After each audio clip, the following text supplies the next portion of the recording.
Hey everyone, and welcome to Almost Cancelled. I am Peter, that is Connor, and we are going to talk about Riverdale, Season 1, Episode 5. It's called Chapter 5, Heart of Darkness.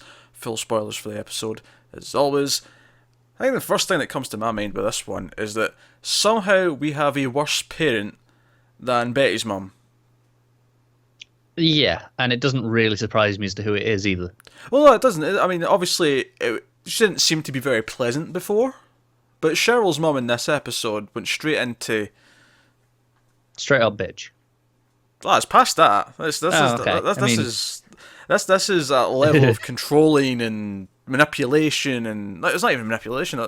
Manipulation has to be kind of subtle or behind your back. This was just straight to your face. You're awful, daughter. I'm going to send you away. I don't want you to be here. That's not manipulation. That's just straight up. Yeah, if anyone would take you, you'd be going to a boarding school in Europe. Oh, no, it was the opposite. It's like, no one will take you, so I'm sending you to a boarding school in Europe. Oh, right, yeah.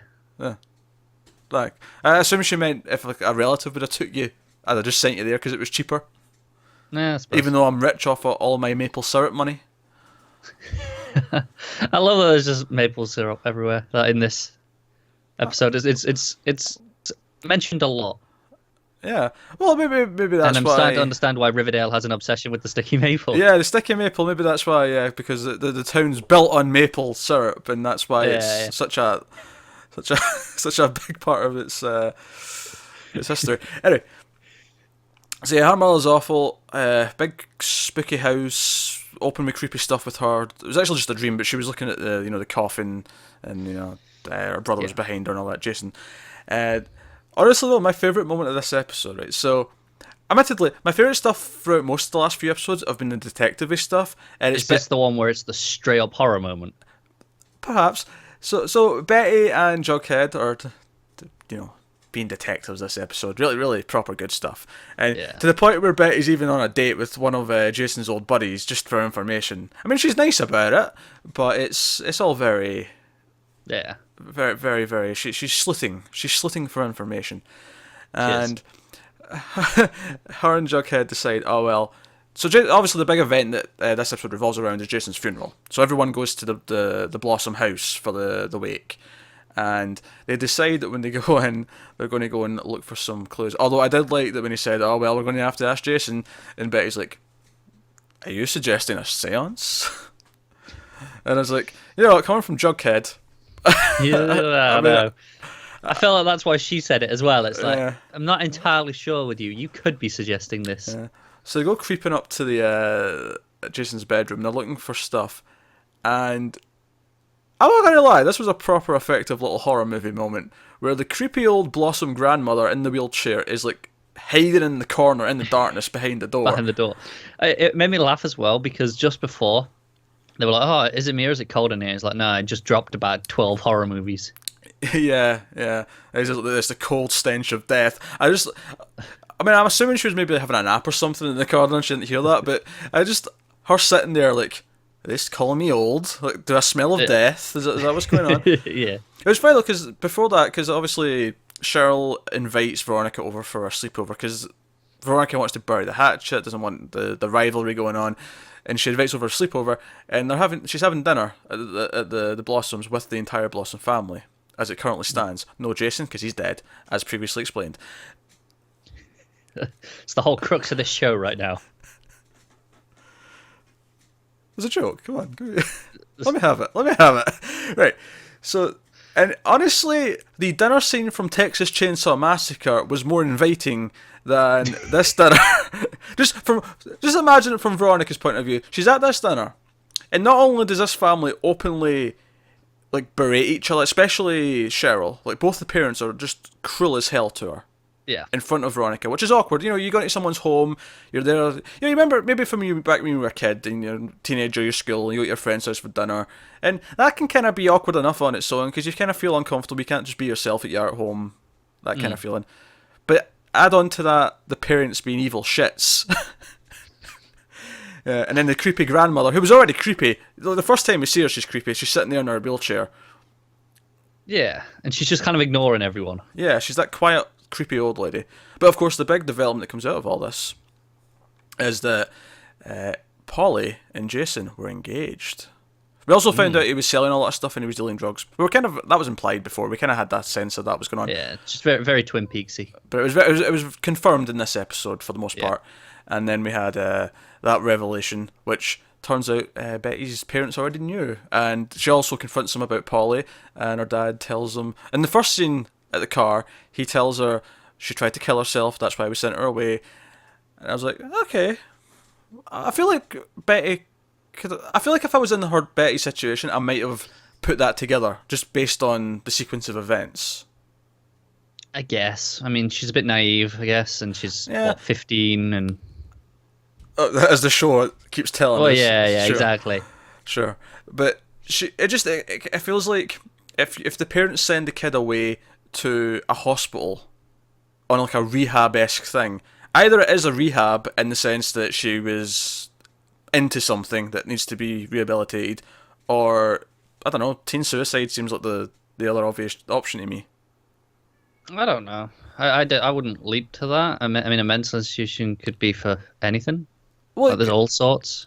Oh yeah, of course there is, but it just, given the context of everything that's been going on and everything her mother's been saying and doing, the way her parents won't talk about it. Well, sure. If she was just diagnosed with something, the parents would just say it. Well, see, I'm not sure about that. They might feel uncomfortable still because it's still an awkward topic to discuss. They might just feel like we're not comfortable talking about this, that whatever she's been diagnosed with. Well, I can buy it. Okay, but the point being is when she found out and there's the music sting came in as if it was a shock, I was like, well, duh. Well, it's not a shock to us. Yeah. But I just it felt like it was a foregone conclusion that was what happened. But hey, but yeah, so they were engaged, and when she confronts her dad again, we get some family history, some town history. Again, back to the maple syrup. The Coopers and the Blossoms were partners. In the ye old days, they were partners. Betty's great grandfather and the great grandfather of the Blossoms. They were partners. They were selling maple syrup. They were making the money. It makes me laugh every time, though. Oh, they were getting rich off this maple syrup. And Blossom, the conniving, sneaky little bastard, decided to murder the Cooper great-grandfather. This maple syrup got real serious real fast. I know. He gave him a sticky maple, you might want to say. And so, great-grandfather Cooper is died, and all the fortune clearly went to the Blossoms. They've got a big mansion, and the Cooper, Daddy Cooper's a little bit upset about this because they've got it's a nice enough house, but it's a normal family house, not a mansion. Yeah, exactly. He wants a piece of that pie. And now there's a blood feud. There's a blood feud, a maple syrup feud, and this is the thing. And I like all this. I like all this history. I like all the detectiving, and I like this history because it does, because the whole thing with it being called Riverdale is you kind of feel like the towns might feel like the sort of the... I'm not going to count all the characters, but it's the final character of the show is the town itself, and it has this history and it has this mythology, and this adds to that. And it does obviously paint Betty's dad as a kind of a suspect because you get the sense that they didn't like that Polly and Jason were a couple even beforehand because, it was kind of a Romeo and Juliet situation where the family's like, we hate you, and unfortunately... Unlike, Romeo and Juliet didn't exactly have a happy ending either, but this ended in a different way. Although, it does make me assume, perhaps, that Jason was running away to go and get Polly. That would make sense. That would be my assumption right now. However... That is assuming that they were sincere in the love, and it's not another twist still to be presented. Oh, sure. Yeah, absolutely. But assuming Polly is actually... in an institution, which I assume she is. That doesn't seem like it'll be swerved. No. But assuming she's there, assuming Jason was faking his death to run away, maybe it is just a simple case of their families didn't want them together, and this was Jason's way of doing it. And maybe the reason why he was dealing with drugs and he was selling all his stuff, like his friend was saying, was to raise money for the ring. Or not the ring, because the grandmother gave it to her, sorry. Just the wedding in general. Just running away. Like, he can't ask his rich family for money to run away from them. No. Could probably steal it, though. I feel like he might have figured out their ATM code a while ago. Alright, I was going to say, what, you think they've got their cash in bags, like, in a safe in the house? I'm just saying, I feel like a lot of kids would figure out their parents' ATM code at some point or another. All that Blossom blood money? Sorry, exactly. Maple money? Never going to get old, is it? I've never given this joke up. Never. So that's that's the core Jason stuff of the episode. And obviously, Betty and Jughead at the end of the episode agree, and we see that I don't even think we mentioned the last episode. We forgot to talk about it. The sheriff's house was broken into, and all the case stuff was taken for Jason's case, and we actually see that it's Betty's dad that's got it. He's the one who's broken in, and they deduced this because, well, it had to be someone who wasn't at the drive-in because that's when it happened, and a lot of the regular townsfolk were there. And it doesn't prove that he was the one who did it, but she does acknowledge. He has motive. Yeah, he has motive, and he wasn't there. He could have been him. Yeah. So and then it cuts to show us, so we know for a fact it was him. Oh yeah, we see him with the files. So I don't think he's the killer. I still think it's too early. I think this is another red herring. But I think obviously we're setting up all these, the house of cards in play. Yeah. The dominoes, whatever you want to. You pick your metaphor. Whichever falling metaphor you wish to choose. Yeah. I'm trying to think of a third one. I can't. So let's move swiftly on. But no, I think that's good. I appreciate the case stuff in this. I appreciate the creepy mansion vibes. Archie's plot was a little bit. Yeah. I like parts of it a little. Like I kind of like the him struggling to actually do everything. It's just the actual decision making's not as interesting. Yeah, I feel like he's too back and forth. He's flip-flopping all over the place in this episode. It's very wishy-washy. Do you know what I think it is? Do you know what I think that... I mean, obviously, I like him the least out of all the main characters. I like all the other characters more, and I don't think many people would disagree with that, unless you just like looking at him topless punching the punch bag, which some people may. They make a point of getting him topless for that kind of scene. They do. But... I think the problem is with this whole music thing he's got going, where he wants to do music and he wants to commit to the music. The way he talks about it is very unnatural. It's very much like, if you want to get into music and you're starting to learn it, you don't necessarily treat it right away as, this is my life goal, I want this to be my career, and I have to devote every second to it. You start it gradually, right? Yeah, like you said, he's only been writing songs since the summer. So, what, 3 or 4 months at most? Yeah. And it's just the way he talks about it, like, I need to devote my time to the music, and I need to devote my time to that. And maybe I was a lazy teenager, but a lot of my nights were just kind of, what's on TV? Nothing. What's on TV? And it's a TV show. The characters have to be up to things interesting. I get that, but it's just the way he talks about it just feels very unnatural. It feels overly pushy, doesn't it? Yeah, but overly pushy. And I like that they're bringing the things in, because in the comics he plays guitar and he writes songs, and that's part of his character, and it's good they're bringing it in. It just, the way he's like so focused on it's a little bit just fake feeling. It is. Yeah. So, that's a shame. He did give us some fun moments though. He's him and Valerie from the Pussycats. She seems to be into him, and she's like being all helpful, try to help him out, help him write music and all that. I think they had good chemistry, actually. As much as obviously it's not really going to last very long or go much any place. I did like the same with Archie and Veronica though, because I feel like a very natural little kind of. There's a bit of a spark here, without it being like a big romance scene or anything like that. She just helps him bandage up his hand after he's hurt it in the game, and she's talking. Oh, so you're with Valerie? He's like, oh, you jealous, Ronnie? And it's just a nice bit of chemistry, nice little bit of banter, and she kisses the bandage at the end, which didn't feel like it was a moment, but I liked it at the same time because it was like a platonic little thing, but at the same time there is kind of a spark, they have chemistry. Yeah. It just, I don't know, it feels kind of natural. It's weird that they've sort of right at the start of the show said, oh, Betty and Veronica aren't going to let Archie get between them, and they're almost avoiding that love triangle for now. But which is weird, isn't it? It's weird that the CW decided to avoid that one thing from Archie. But you can sort of get the sense where he's got chemistry with both of them. He's got the history with Betty. He's got this kind of attraction with Veronica. You get the sense where what they might do is they might have like season 2. He might get with Veronica at the end of season 1, and season 2 is the season where he's with Veronica all season until they break up at the end.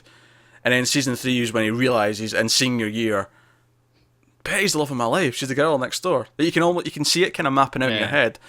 And at the very least, right now, they're planting the seeds where I'm not going to feel like they're. How they actually rate the breakups and the getting togethers is one thing, but at least the idea of them happening is okay. Yeah, the chemistry is there, at the very least. But no. Also, Veronica's digs about Miss Grundy, because because she said you being PG Archie, and I just thought she meant because he's not getting any anymore. He's like post Grundy. Very witty, very witty. There was the other one is his new music tutor man. Who's that? You done a good job remembering the name there. His music tutor man. I'm just justifying. It's when he says, "Oh, so I don't think we're going to have quite the same connection you did with this Miss Grundy." You can see Archie going, "Yeah, I bloody hope not." Oh, that reminds me that a joke cracked me up. See at the funeral scene, so they all go at the funeral. Which, by the way, Archie's in his Letterman jacket. Why not? Sure, but he's got the black tie on and all that, but he's got the football jacket on. I just thought that was really funny. But it's for the moment of it, isn't it? I know, I get the whole thing, and he passes over Jason's number to his mum before his mum is a right bitch about Cheryl giving her eulogy. Yeah. But no, moment that cracked me up. So he goes up to give Cheryl's mum the jacket, and she gets all emotional, and she's like, "Oh, you're just like him," and she sort of like touches his head, and it cuts to a shot of Kevin and Betty just turning around and staring at them, and it proper made me piss myself laughing. The reason being is because even as on its own as a reaction, it was funny, but to add to the humour in my head, all I could think was in their heads, all they were thinking, what is it with the older women liking Archie? Yeah. That's all I could think in my head, like what they would be thinking. I don't think they actually were thinking that, but it really, the idea just made me laugh. It might be there as well. It could be, yeah. So, yeah, and Cheryl, of course, has to be the rebel and come in wearing all white at the funeral, which is what we've seen. That's what she was wearing the day she was with Jason. Well, we've seen that flashback enough times now. So, I still think there was incest. Do you know what? I'm with you, but I'm sure I read an interview with one of the producers saying, "Nah, it wasn't." Well, that's fair and all that. That said, it still feels implied, doesn't it? Sometimes they say that to swerve us, though, so they don't predict things. But they do. The reason being, it was the way the mother kept getting angry with like how close she was with them, and she's like, "Stop sleeping in his bed," and it was just that's what I was gonna say. Like it was get out of his bed again. Yeah, it felt like she's angry because she knows there was this weird relationship between them. And that does throw a lot of mud into the whole Polly Jason stuff. You know, how does that fit in with that? If that is the case, if there was actual incest, but it definitely feels. She doesn't talk about. Maybe that's what caused Polly to have a real breakdown. She found out. Yeah, maybe. Oh, maybe that's why they had a fight. Because Betty's dad mentions they had a fight before she tried to kill herself. Maybe that's what the fight was about. Jason picked his sister over her. There's been gingerception going on. I'm going to have it up. I'm going to off myself. Was how that fight went. Elsewhere on the show. Yeah, moving on. Yeah, moving on. We had Archie's dad, Veronica's mum, Fred and Hermione. He gives her the job after they have that awkward moment about him saying let's go on another date, and she's like, "Wait, we're not dating. I'm married and you're married." And he's like, "We had a date though. We were at the movies together." And to be fair, it looked like a date to me. I assumed it was. Yeah. She gets awkward, but the serpents send her a snake. I was a little disappointed when I first saw the snakes. It's like, I really wished it had been a head. Just a head in a box. It would have been way cooler than just a snake. A body part felt obvious, but then when I seen the snake, I'm like, that makes sense, yeah, because it's the whole thing's the Southside serpents, so that makes sense. I do suspect though that someone actually commented on last week's review, speculating that Hermione was actually more of a bad guy, more of the villain than she makes out to be, and that maybe. Sure, Veronica's dad may or may not be good or bad, whatever, but she may actually be the one that's worse, and she may actually she's playing the innocent. Oh, it was all him, and I was caught up in it. But she might be, and I'm not convinced necessarily that she is. But I actually was thinking about it as I was watching this one, and it feels like she could be manipulating. Yeah. Fred. It feels like she could be. Just while we're talking about things people commented last week, someone mentioned how because I brought up why she's still a waitress. If you know, but she's got this butler, and they were saying, it's because it's money laundering, and she's got to have a front, and it's fine if it is that, but it feels really weird for her to be putting on this public front if she's evil and actually laundering all her money, but then keep a butler. Like it just feels like one or the other. I don't know. I'll say what I said last week. I think it depends if the butler's doing stuff around town. Like, I get the feeling the butler's like more of a loyal family thing. I don't know. He is around town though, because he goes and picks up a dry cleaning. I don't know. I don't care. I do. It bothers me. I really don't care. It really bothers me. I really don't care. And I think her wanting the job at, Andrew's construction, I feel like if she is up to no good, wanting into those books is maybe kind of related to that, possibly. Could well be. Yeah. But that's if she's bad, because she does actually, at the end, she actually is, in this new vow to be honest to Veronica, she tells her about the snake. So, maybe not. But I can see it as a possibility. I feel like, every other goddamn parent in this show's evil. I'm just waiting for Archie's dad to have a major revelation, like he's killed his wife or something. He'll be the one decent person. Because now, Betty's dad, admittedly, on the scale of the rest of the parents, Betty's dad's not that bad. He just has a blood feud. Just a blood feud. Because Betty's mum's definitely crazier than he is, and then Mummy Blossom is just like... Yeah, I guess it kind evil. of feels a little bit boring, because obviously Archie's the one who's meant to be the good one, like in general. Mm-hmm. Like he's the one that's good at everything, and he's very normal. So I feel I'd be way more interested if his dad's actually a psycho. Maybe Fred killed Jason.